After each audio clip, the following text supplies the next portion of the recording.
శంఖం కడగమంది పంకం చావుకైన చంకం ధం ధం ధర్మవేరి శబ్దం చెయ్యమంది శబ్దం చెయ్యమంది యుద్ధం దేనికైన సిద్ధం రే భయంకరా. ఏంటి సాంబయ్య ఇట్టా వచ్చావు? అన్న ఒకరిని చంపాలన్నా భలే ఇబ్బంది అయిపోతుంది నాకు. ఇల్లు టెన్షన్ అన్నవాడు వల్ల కనీసం నైట్ నిద్ర కూడా పట్టట్లేదన్నా. ఎవర్రా వాడు? అది పటేలానికే చెప్పాలన్నా, పటేలాన్ని కలవాలన్నా.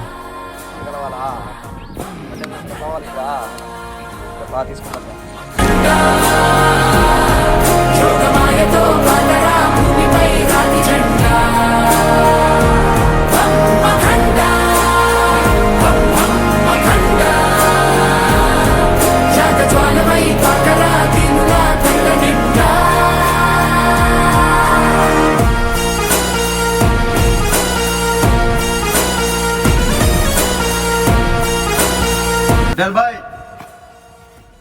పటేల్ బాయ్ నీతో కొంచెం పని పడదు బాయ్.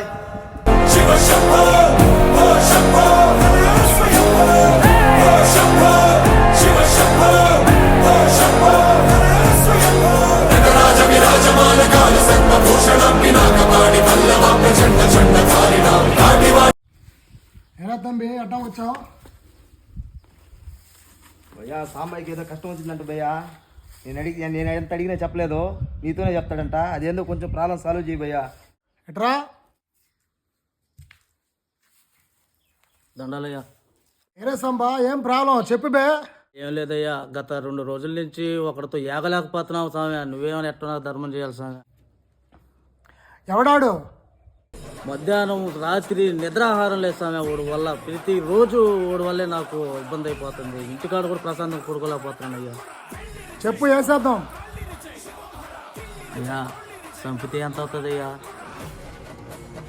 చెప్పలా? తెలియదా నీకో? పుడిస్తే ఒక రేటు, తలకాయ నరికితే ఒక రేటు, ముక్కలుగా నరికితే ఒక రేటు. ఈ మూడింట్లో ఏది వాళ్ళు ఇంకో. అయ్యా ఆ మధ్యలో దించుకుంటానయ్యా. తలకాయ వరకు మీరు ఎత్తుకునేయండి, బాడీ మటుకు నాకు ఇచ్చేయండి అయ్యా. ఆ నా కొడుకుని కొరికి తినేయాలయ్యా. వాడు భలే ఇబ్బంది పెట్టాలి.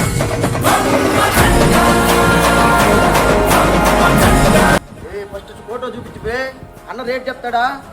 ఫోటో చూడకుండా అన్న ఏది కన్ఫర్మ్ చేయడు. ఇదో అన్న. ఏంద్రా ఇది? మేక? ఇదేనన్నా మేక కాదు, మేక పోతు. దీనివల్ల గత 3 రోజుల నుంచి మధ్యాహ్నం నిద్ర లేదు, ఆహారం లేదు. చిన్న మొక్కలన్నా తెచ్చి నాటేం లేదు. వస్తుంది తింటుంది, వస్తుంది కొరుకుతుంది. దానికే తలగా మీరు ఇచ్చారండి. బాడీ నాకు ఇచ్చాడు. ఈ అబ్బాయి ఎట్ట కనిపిస్తున్నాడు నీ కంటికి? నువ్వు